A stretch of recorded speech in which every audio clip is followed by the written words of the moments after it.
Good morning, it's Tuesday, November 29th, 2022. In today's video, I want to take a little different direction and talk about Gann's cycles of repetition. So Gann's premise was anything in the past could be repeatable in the future. Some of the Astro groups on the internet have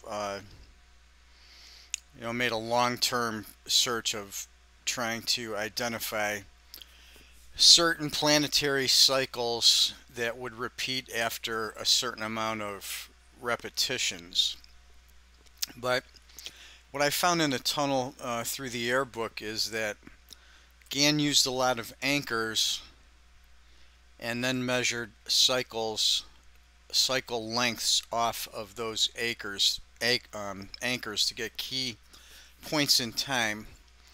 So what I've done here is taken the past repetition, which was the top chart, which should repeat on the bottom chart in 2018. So the green timeline on the left is my anchor date, and from there we're looking to identify the similar pivots in a high-low sequence.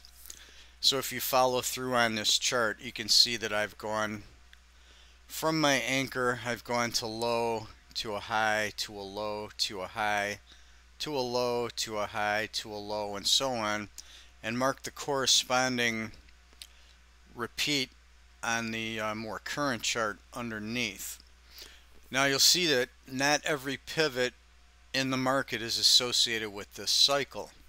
It's because there are multiple cycles at play in any market, and it's been said that there are 7 to 11 operative cycles in a market. So what we want to try and do is find one or two that are dominant, and then we can project some decent swing points into the future. So anyhow, on the right hand side of the chart there's one inversion where we go high to high, and that repeated in the 2018 segment. Now it's possible there may be more pivot points in this cycle. For instance, this low may correspond to this low, and this high may correspond to this high. Even though it's only made a one-day low, it still qualifies as a pivot because the market made a new low after a high was made.